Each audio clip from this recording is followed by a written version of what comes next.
십자가와 부활의 기독교로 돌아가자 하는 제목으로 우리 본문의 말씀 중심으로 하나님의 은혜 나누기 원합니다. 제가 혹시 이렇게 기침을 하더라도 여러분 안심하시기 바랍니다. 저는 코로나 다 걸렸었고 오미크론에서 다 격리 해제되어서 이미 한 달 되었습니다. 자, 오늘 본문에서 엠마오로 가는 두 제자, 유명한 제자, 그 유명한 이야기죠. 엠마오로 가는 두 제자, 되게 유명한 제목이에요. 자, 엠마오로 가는 제자는 도대체 어떤 제자인가? 일단 예수님의 12제자는 아닙니다. 자, 오늘 본문에 보니까 그 18절에 보니까 그 제자 한 사람의 이름이 나와요. 그 한 사람인 글로바라 하는 자가 대답하여 이르되, 그러니까 엠마오로 가는 두 제자 중에 한 사람의 이름은 글로바예요. 그리고 또 다른 이름 없는 제자인 것입니다. 자, 그래서 13절 보니까, 자, 우리 13절 같이 읽겠습니다. 시작. 그날에 그들 중 둘이 자, 여기서 말하는 그날에, 여러분 어떤 날을 말하는 거죠? 자, 그 앞에 그 맥락 속에서 그날을 말하는 거예요. 앞에 일어난 그 사건이 무엇이냐면 예수님께서 부활하신 부활의 사건. 그러니까 안식 후 첫날 예수님이 부활하셨다 하잖아요. 자, 예수님은 금요일 날 십자가에 못 박히셨습니다. 그리고 금요일 날 십자가에서 그렇게 사망하시고 토요일 안식일을 지나시고 주일 안식 후 첫날인 주일날 새벽에 부활하신 거예요. 금요일날 못 박히시고 토요일을 지나 주일인 안식 후 첫날 부활하신 거예요. 그렇게 해서 사흘째가 되던 날 부활하셨다 이렇게 말하는 거예요.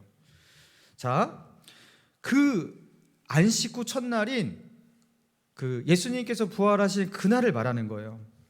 자, 그날 어떤 일이 일어났습니까? 예수님이 부활하신다는 것을 제자들이요 아무도 믿지 않고 예수님의 부활을 기다리지도 않았어요. 예수님을 따르던 그 여성 제자들, 그 마리아와 또 다른 어떤 그 여성들이 예수님의 그 시체에다가 향품을 바르기 위해서 예수님의 무덤을 찾아갑니다.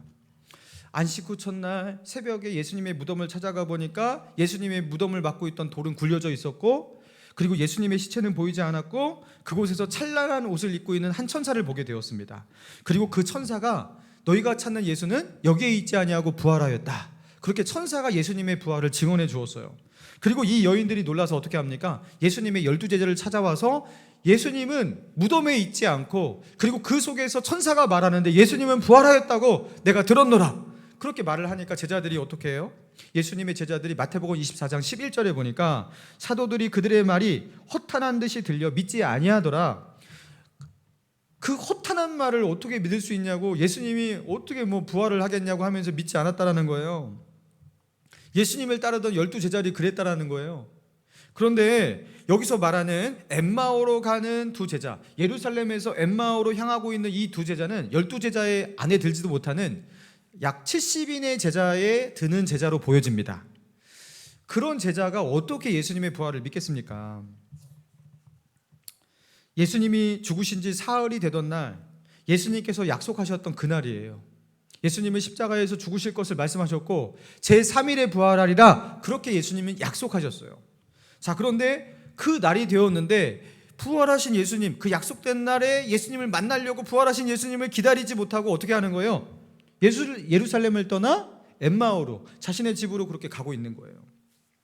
자, 그래서 그렇게 엠마오로 터벅터벅 길을 걷고 있던 두 제자에게 예수님이, 부활하신 예수님이 먼저 그들에게 나타나십니다. 그들에게 다가가십니다. 그러나 그게 예수님인지 알지 못했어요. 그러면서 너희가 하는 이야기가 무엇이냐 그렇게 물으니까 그 두 제자 중 한 사람이, 글로바라 하는 사람이 8절 보니까 이렇게 말하는 거예요. 그 한 사람이 글로바라 하는 자가 대답하여 이르되 당신이 예루살렘에 체류하면서도 요즘 거기서 된 일을 혼자만 알지 못하느냐? 이 정신머리 없는 사람아, 예루살렘에서 지금 어떤 사건이 일어났는데 너 혼자만 알지 못하느냐? 이렇게 말하고 있는 거예요. 그러니까 예수님께서 무슨 일이 있었는데 이렇게 말하니까 19절 이르시되 무슨 일이냐? 이르되 나사렛 예수의 일이니 하면서 예수님에게 예수님에 관한 일을 말하고 있어요. 예수님에 관한 일을 내가 말해줄게 하면서 예수님에게 예수님에 관한 일을 말해주고 있는 묻지 못할 장면이 연출되고 있는 겁니다. 자, 그러면서 뭐라고 말합니까? 우리 19절 20절까지 같이 읽겠습니다. 시작. 이르시되 무슨 일이냐 이르되 나사렛 예수의 일이니 그는 하나님과 모든 백성 앞에서 말과 일에 능한 선지자이거늘.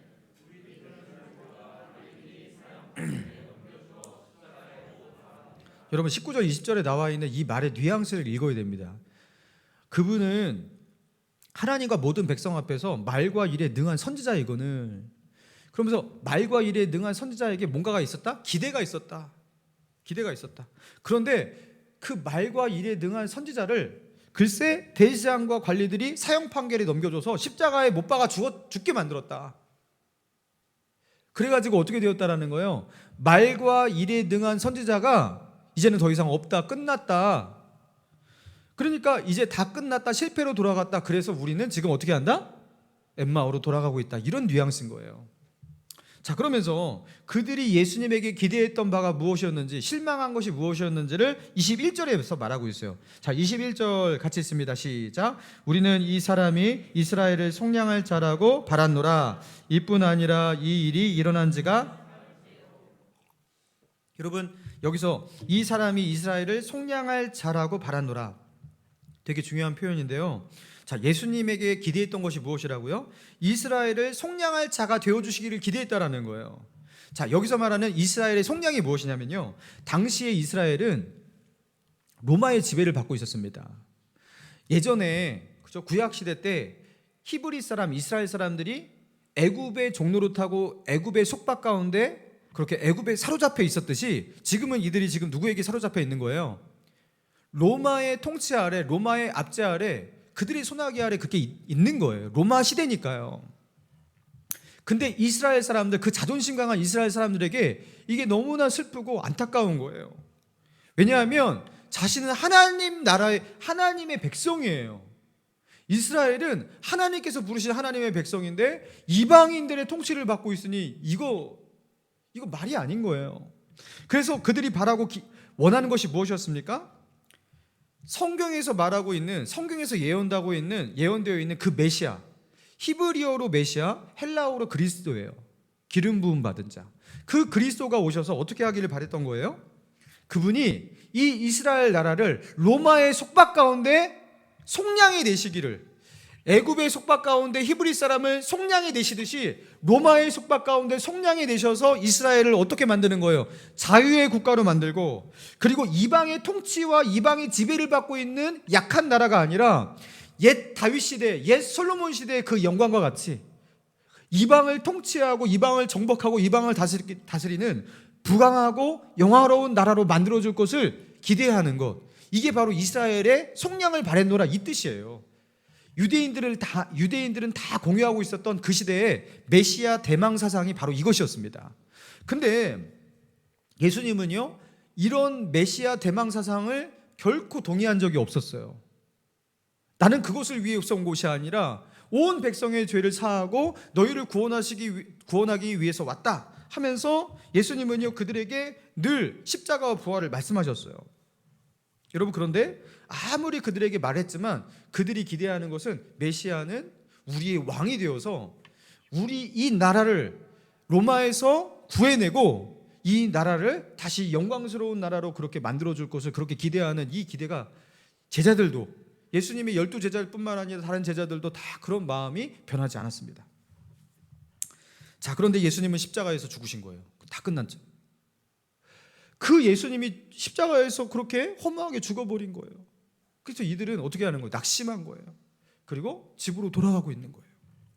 자, 그런데 아무리 그래도 그렇지, 예수님은요, 십자가와 부활을 늘 말씀하셨거든요. 내가 십자가에서 죽을 것이고 제3일에 살아나리라. 그러니까 제3일이 되었어요.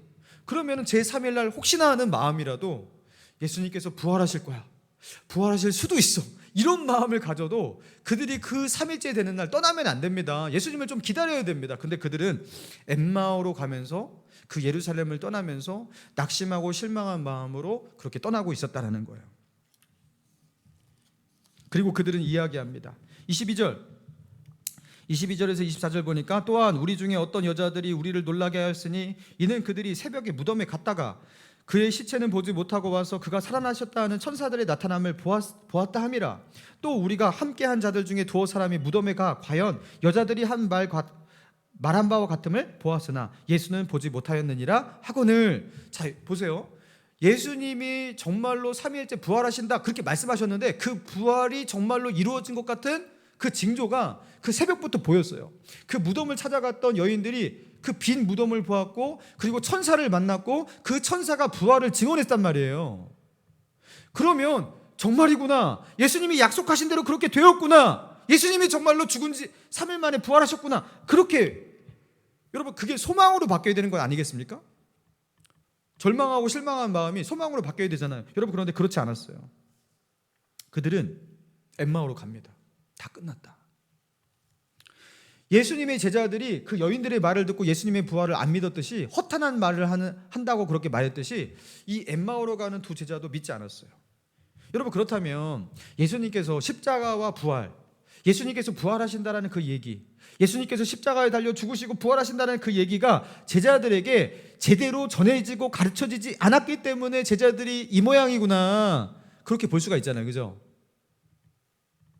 그들에게 반복적으로, 그리고 그들이 알아듣도록 잘 가르쳤다면, 알려줬다면 이렇게 하지 않았을 텐데 제자들이 그렇게 잘 몰라서 그랬겠구나, 그렇게 볼 수도 있잖아요. 여러분, 그런데 그렇지 않습니다. 여러분, 예수님은요 순한 예고라고 하죠. 예수님께서 십자가에서 달려 죽으시고 그렇게 고난받다가 달려 죽으시고 3일 만에 부활하시는 이 순한 예고를 굉장히 자주, 그리고 1년 전부터 때와 장소를 바꿔가면서 반복적으로 말씀하셨습니다. 마태복음 16장 21절에 보니까 이때로부터, 그러니까 마태복음에만 기록된 순한 예고만 말씀드리겠습니다.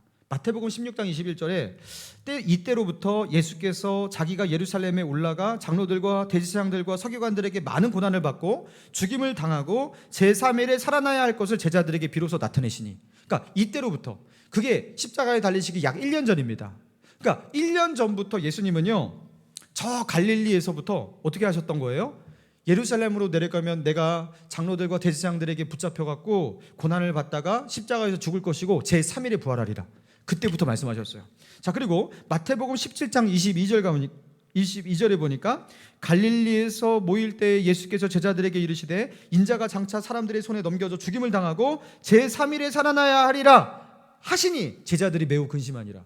예수님께서 십자가에서 죽으시고 고난당하시고 부활한다, 이 얘기를 들으니까요 제자들이 어떻게 했어요? 매우 근심하니라. 이게 도대체 무슨 말이야? 그때도 분명하게 그들에게 전달했다라는 거예요.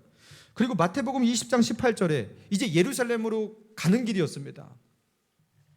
그 길에도 우리가 예루살렘으로 올라가노니 인자가 대제사장들과 서기관들에게 넘겨지매 그들이 죽이기로 결의하고 이방인들에게, 로마 사람을 말하는 거죠, 이방인들에게 넘겨주어 그를 조롱하고 채찍질하며 십자가에 못 박게 할 것이나 제3일에 살아나야 하리라.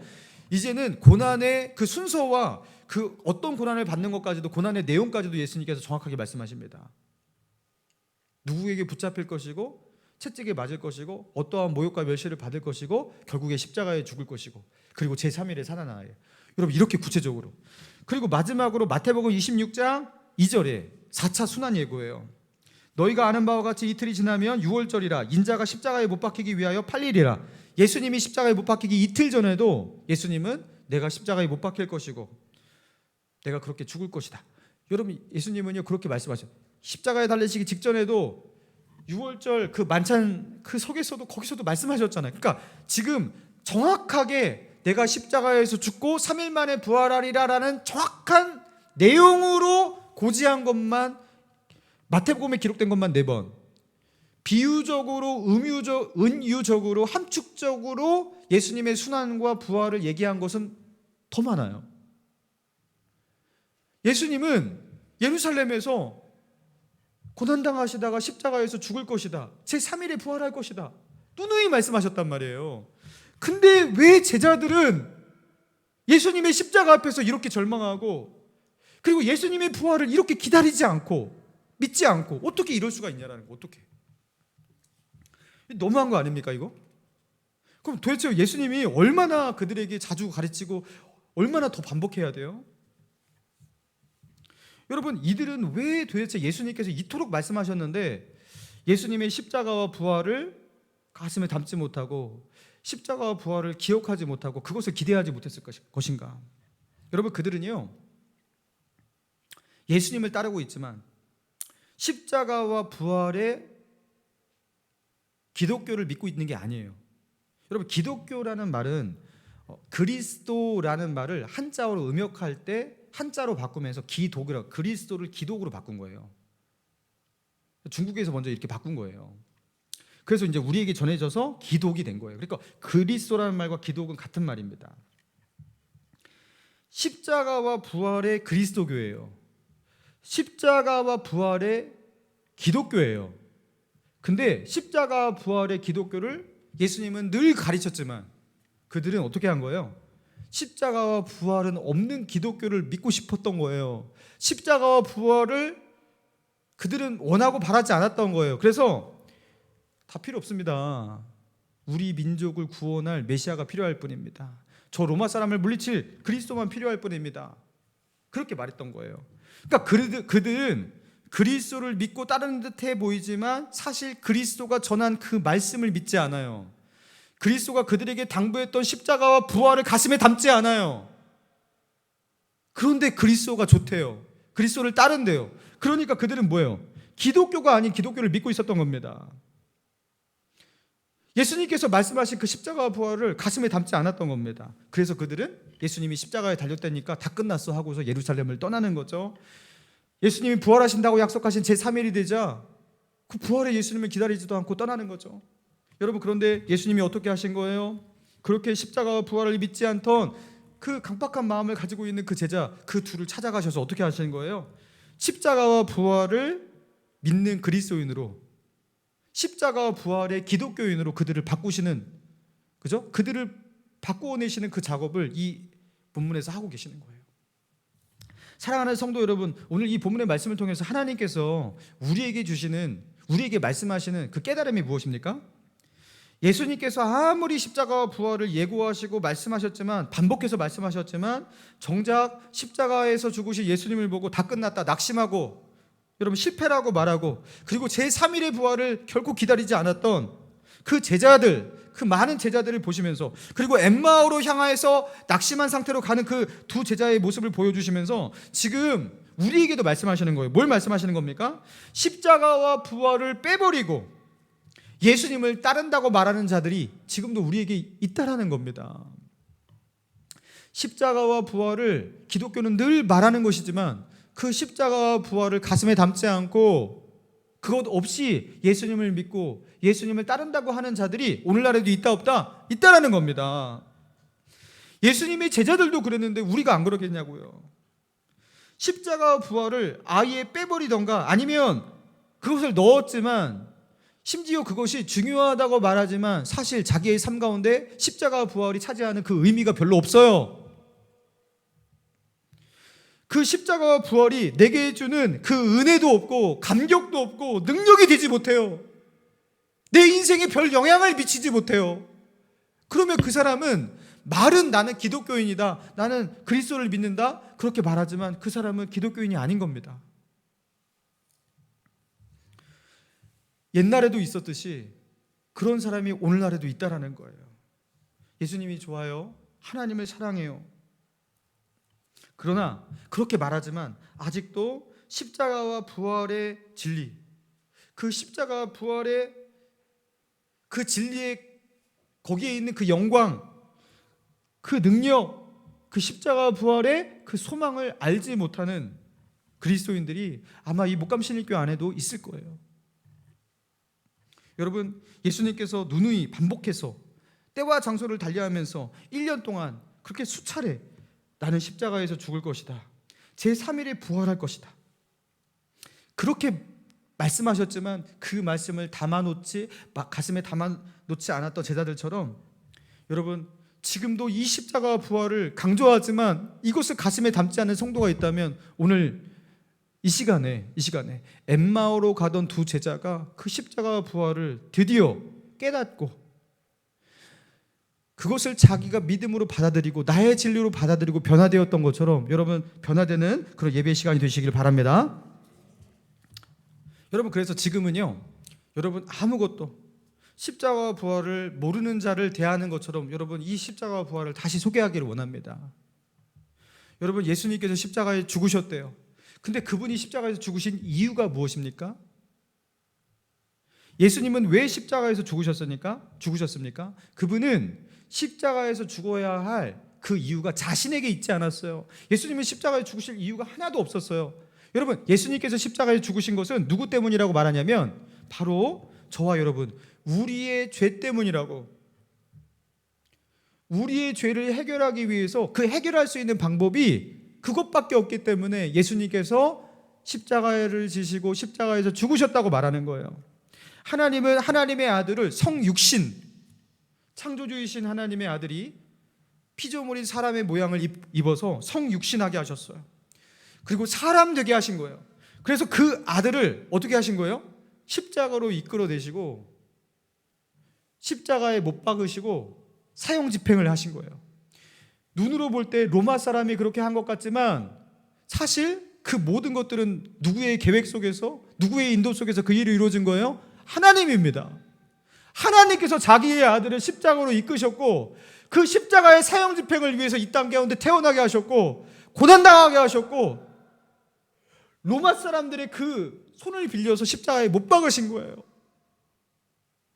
그리고 그 십자가에서 어떻게 하신 거예요? 사형 집행을 하신 거예요. 아니 얼마나 큰 죄를 졌길래 하나님의 아들을 사형 집행할 정도의 여러분 그런 심판을 하십니까? 저와 여러분의 죄 때문입니다. 죄는요 처벌이 되어야지 그 죄가 이제 없어지는 거예요. 성경적 개념은 그래요. 죄를 없애기 위해서 피가 필요해요. 피라는 건 생명이잖아요. 생명의 속전을 내야 돼요. 죄값을 치러야지 죄가 없어지는 겁니다. 우리의 죄를 없애기 위해서 어떻게 해야 되냐면 그 죄값을 치러야 돼요. 근데 그 죄값을 어떻게 치르기로 하셨냐면 이 많은 사람의 죄를 어떻게 죄값을 누가 치릅니까? 짐승을 아무리 잡아도 소용없는 거예요. 하나님의 아들, 창조주이신 하나님의 아들, 그분은 하나님입니다. 하나님 한 분이면 되잖아요. 인간이면 인간의 죄를 대신하기에 부족하겠지만 하나님이면 사람을 만드신 하나님이 그 죄를 대신진다면 그분 대신 질 수 있잖아요. 하나님께서 자신의 아들을 십자가에 못 박고 사형 집행을 한 거예요. 그리고 죄값을 치르게 한 거예요. 그래서 죄값을 치르고 어떻게 한 거예요? 저와 여러분의 죄를 그 십자가에서 도말하신 겁니다. 할렐루야. 그래서 십자가는 무엇을 말하냐면 나의 모든 죄값이 치루어지고 나의 모든 죄가 해결되었다. 십자가는 죄가 해결되었다라는 메시지예요. 할렐루야. 자, 그러면 예수님이 제3일에 부활하셨다. 그럼 부활은 무슨 의미입니까? 예수님은 왜 부활하셨습니까? 그리고 그 부활이 왜 우리에게 그토록 중요한 것입니까? 자, 예수님께서 십자가에서 죽으시고 우리의 죄값을 치루시고 죄를 해결해 주셨어요. 자, 그런데 그것으로 모든 문제가 끝나지 않아요. 왜입니까? 아담과 하와가 타락하고 온 인류가 타락한 자가 되어서 하나님께서 저주하실 때 하나님이 내리신 그 최초의 그 저주는 유효하기 때문에 그렇습니다. 그 저주가 무엇이었어요? 너는 흙이니 흙으로 돌아갈지니라. 이게 사망의 저주예요. 내가 너를 창조한 창조의 그 하나님의 형상의 그 온전함을 잃어서 너는 내가 너에게 준 그 생기도 잃어서 너희는 흙이니 흙으로 돌아갈지니라. 이게 사망입니다. 죽음입니다. 여러분, 우리는 예수를 믿고 예수님께서 죄를 용서해 주셨는데도 죽잖아요. 죽음과 사망 아래 계속 살게 되잖아요. 하나님의 저주가 계속해서 우리에게 있는 거예요. 우리는 흙으로 돌아가는 유한한 삶, 유한한 생명을 가지고 있는 사람입니다. 죽어야 됩니다. 하나님의 저주, 그 사망의 저주가 끝나지 않았어요. 여전히 우리는 그 사망 안에 있는 거예요. 여러분, 그런데 예수님께서 부활하신 것은 무엇을 의미하는 거냐면 성경에는 그렇게 표현해 있어요. 부활의 첫 열매가 되셨도다. 예수님은 부활의 무엇이라고요? 첫 열매다. 그러면 첫 열매가 있다라는 것은 그 뒤에 뭐가 있다라는 거예요? 계속해서 열매가 맺힌다라는 거예요. 예수님은 뭘 말하는 거냐면 너희도 이렇게 부활할 것이다, 이렇게 말씀하고 있는 거예요. 예수님께서 육체의 부활, 그렇죠? 이 부활이라는 것은 영혼이 다시 살아나는 게 아니라 원래 영혼은 죽지 않아요. 영혼이 죽은 육체와 다시 결합하는 걸 말하는 거예요. 근데 여러분, 내가 죽었던 육체가 다시 살아나면 그 육체도 또 다시 죽을 수도 있잖아. 그렇죠? 그러니까 이전의 육체여서는 안 돼요. 자, 오늘 본문의 뒷부분에 보니까 그 본문을 넘어서 누가복음 24장 39절을 한번 봅시다. 자, 39절 같이 한번 읽어봅시다. 시작. 내 손과 발을 보고 나인 줄 알라.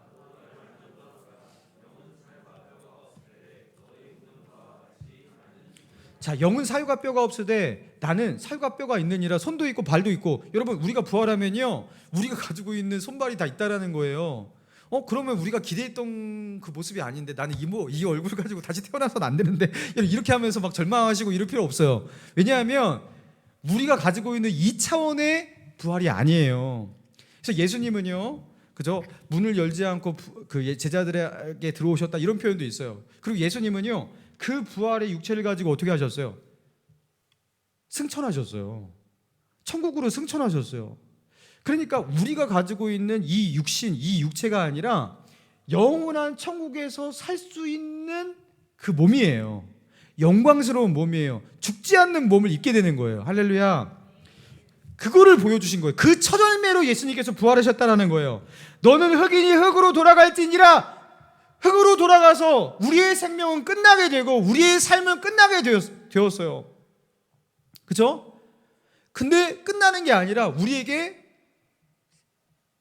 부활시켜 주셔서 우리에게 새로운 육체를 입게 해 주셔서 어떻게 하신다라는 거예요. 그 육체를 입고 우리는 새로운 세계를 살게 된다는 거예요. 그러니까 새로운 육체 속에서 새로운 세계를 사는 거예요. 그러니까 하나님께서 우리에게 새로운 부활의 육체를 주신 것은 무엇을 말하는 거냐면 그 육체를 가지고 살 수 있는 세계가 있고 삶이 있다라는 거잖아요. 그렇죠?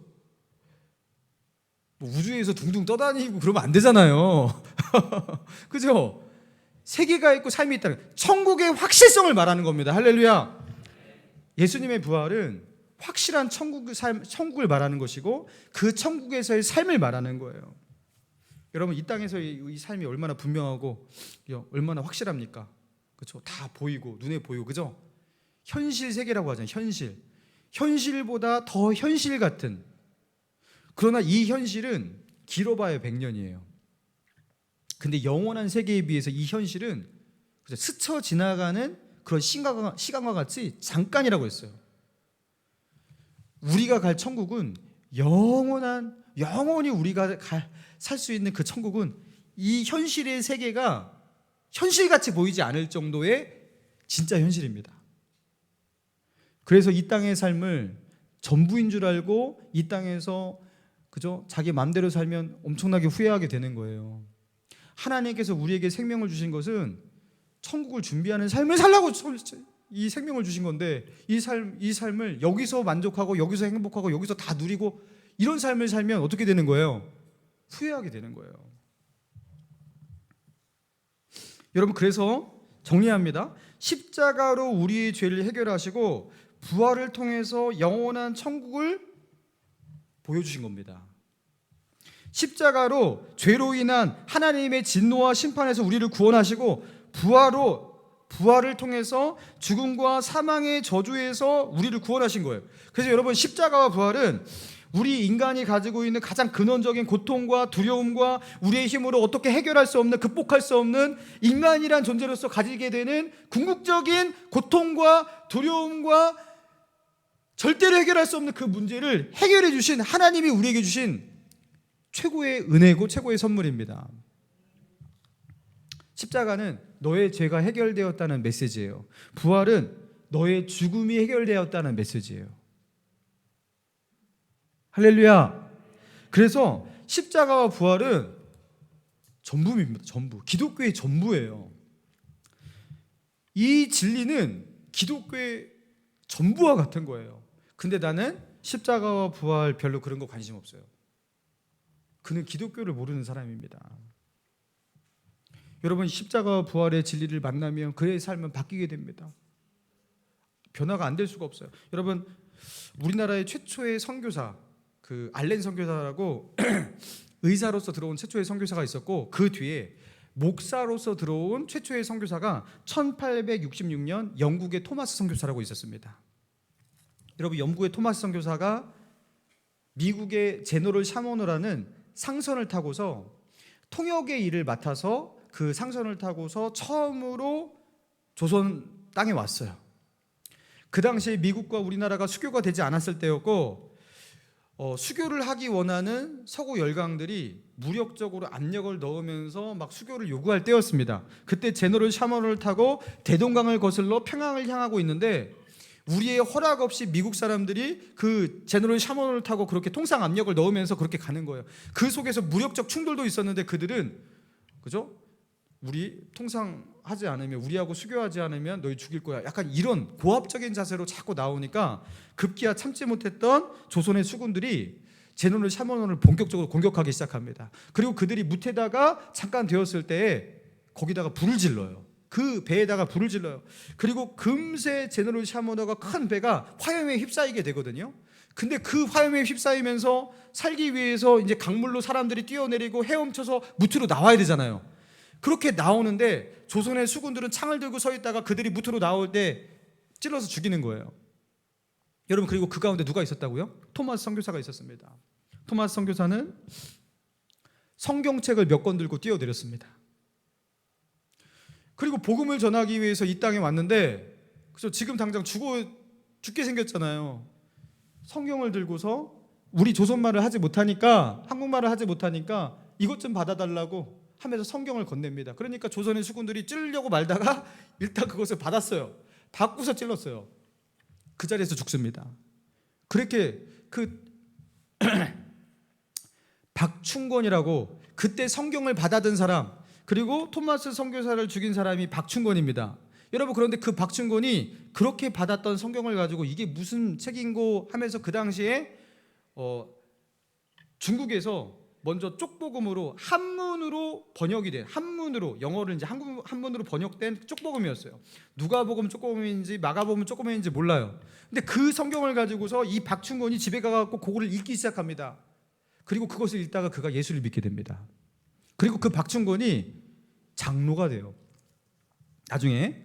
그리고 이 제너럴 샤머너에서 내리면서 미처 건네주지 못했던 그 성경이 그 무태 떨어져 있었던 것을 누군가가 뭐가 있나 하고서 그 동네 아이가 그 길을 지나다가 시내가에 있던 그 대동강변에 있던 성경책 한 권을 발견하는데, 그 성경책을 발견하고 집었던 아이의 이름이 무엇이냐면, 어디 나왔지? 최치량이라는 아이예요. 당시에 12살의 소년이었는데 이 최치량이 성경책 한 권을 집어들게 됩니다. 그리고 이 최치량이 그 성경책을 집어들고 자기의 외숙부인 김영식에게 성경책을 건네요. 그리고 김영식이 그 당시에 책이 얼마나 귀합니까? 종이가 얼마나 귀합니까? 이것을 그냥 버려서는 안 되지 하면서 자기 집의 벽지로 그것을 도배합니다. 그래갖고 그 성경책을 뜯어가지고 벽지로 도배했는데 어느 날 너무나 따분하고 심심하여서 한문으로 되어 있으니까 읽을 수 있잖아요. 그래서 한문으로 된 그 벽에 도배된 그 성경의 쪽복음 내용을 읽기 시작합니다. 그리고 그 김영식이 거기서 참회하고 예수를 믿게 돼요. 그리고 그가 예수를 믿고 나서 어떻게 되냐면, 자기가 가지고 있는 자기의 집을 교회당으로, 예배당으로 헌납을 합니다. 여러분, 그래서 세워진, 그죠? 우리 한국 사람이 자기의 교회를 헌납해서 그렇게 세워진 그 교회가 널다리꼴 교회예요. 그 유명한 널다리꼴 교회, 여러분 아십니까? 모르시죠? 이 널다리꼴 교회가 왜 유명한지 아십니까? 이 김영식이 헌납해서 자기 집을 널다리꼴 교회로 되게 했는데, 이 널다리꼴 교회가 평양에서 동네 이사를 해요. 그러면서 이 널다리꼴 교회가 교회명을 바꾸는데, 그 바뀐 교회명이 바로 그 유명한 장대현 교회예요. 장대현 교회는 아시잖아요, 그죠? 모르셔도 됩니다. 장대현 교회가 왜 유명하냐면, 이 장대현 교회에서 1907년 평양 대해붕 운동이 여기서 폭발합니다. 여러분 평양 대부운동은요, 우리나라 선교 역사에서 이것을 생략하면은 절대로 아무것도 설명이 안 돼요. 평양 대부운동 이전과 이후는 완전히 다르기 때문에, 평양 대부운동 때문에 저 이북 땅의 교세가 남한 땅의 10배 정도 될 정도로 그렇게 부흥했습니다. 원래 예수 믿는 사람은 죄다 저 북쪽에 있었단 말이에요.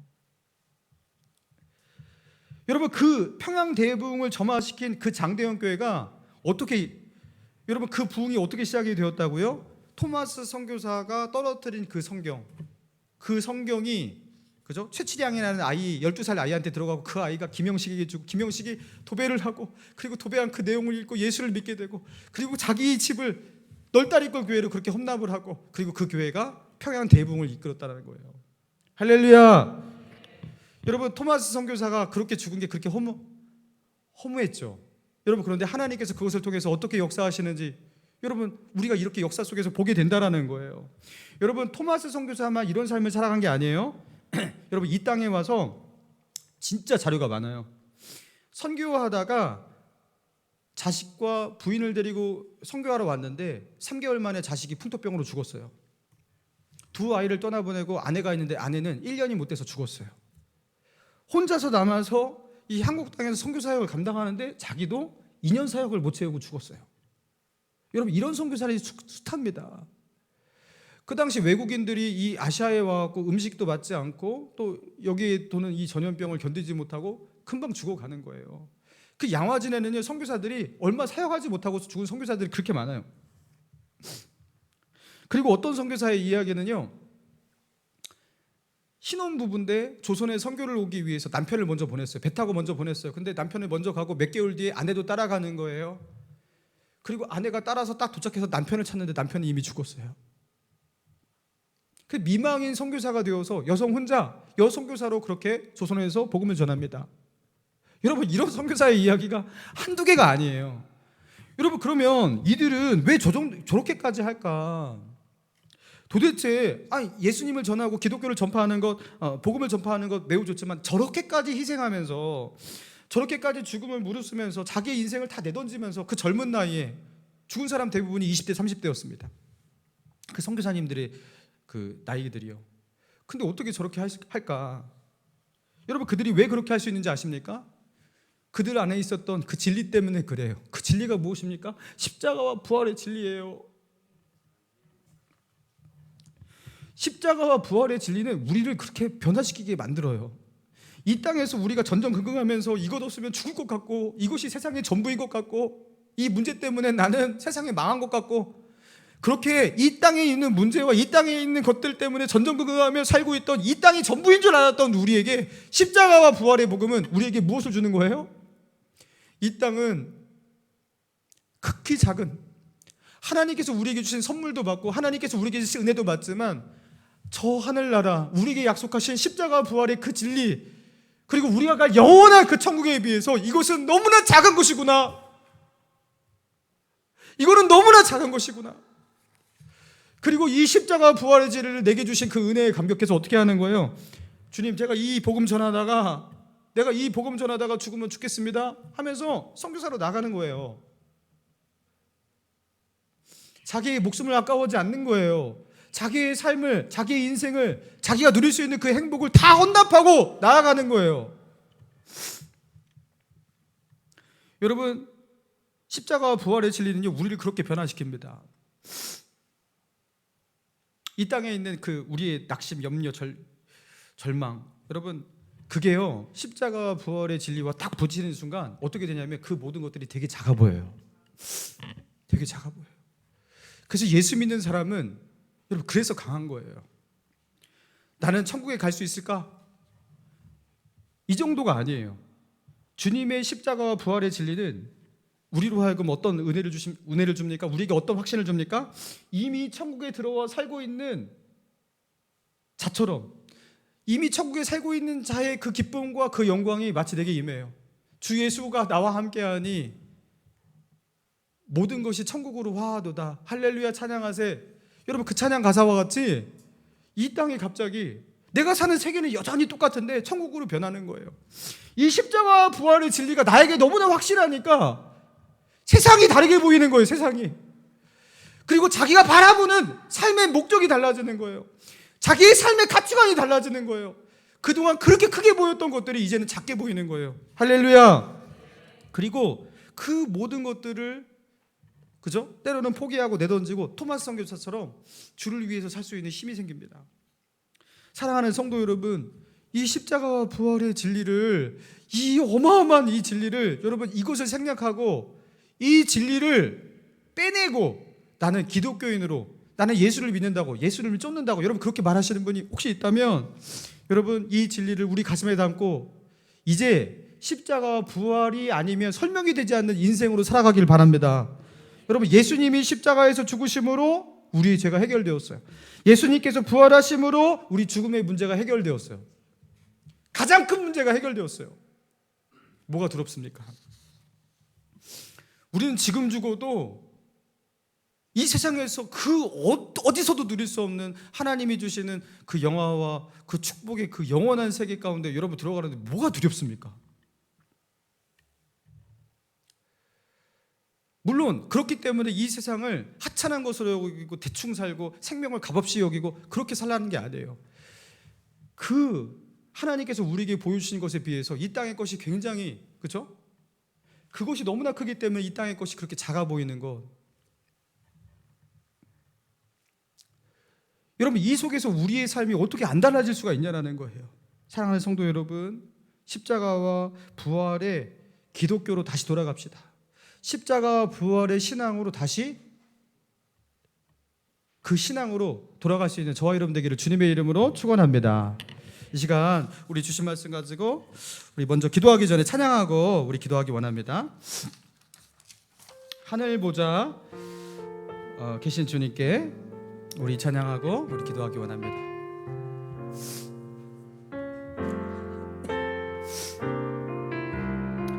내 하나님 서신 발 앞에, 내 하나님 서신 발 앞에 무릎 꿇고 경배하리.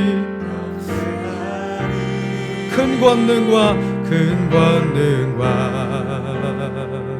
영광이 가득한 내 아버지 계신 이곳, 오 하나님 그 빛난 얼굴 배우며 두 손 들고 나아가리. 찬송과 존귀와 영광과 능력을 하늘 보좌 위에 주님께, 위에 주님께 하나님의 그 크신 사랑이, 하나님의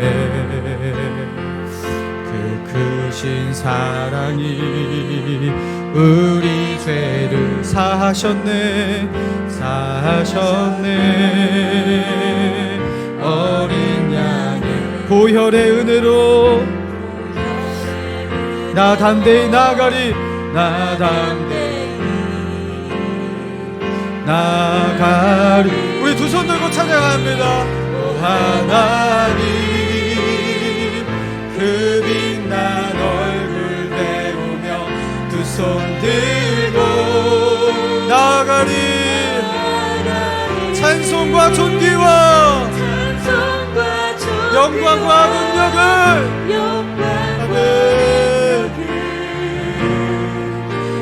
하늘 보좌 위에 오 하나님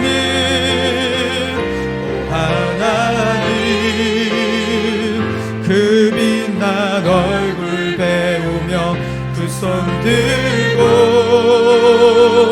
나아가리.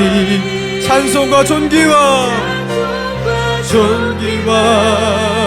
영광과 능력을 그 하늘 보좌 위에 오 하나님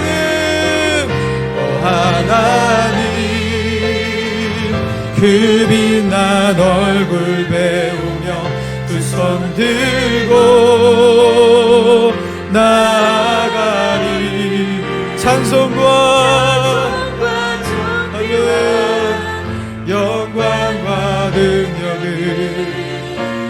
그 하늘 보좌 위에 주님께.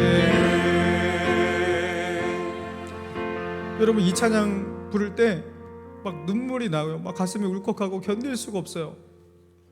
그 이유가 무엇입니까? 내가 천국에 있는 것 같아요. 하나님께서 우리에게 약속하신 그 천국이 마치 지금 내가 있는 것 같이 너무나 확실하고 너무나 분명하고, 그게 너무나 감격스러워서 막 견딜 수가 없어요. 우리 주님께서 십자가와 부활로 우리에게 약속하신 그 영원한 생명과 그 하나님의 나라가 너무나 분명하고 지금 내 앞에 있고 내가 그 안에 있기 때문에 막 이 감격이 어떻게 주체할 수가 없어요. 여러분, 지금 어느 나라의 백성으로 살고 계십니까? 여러분, 정말 우리는 기독교인이 맞습니까? 십자가와 부활의 이 진리가 여러분 마음 가운데 살아 숨쉬고 있습니까?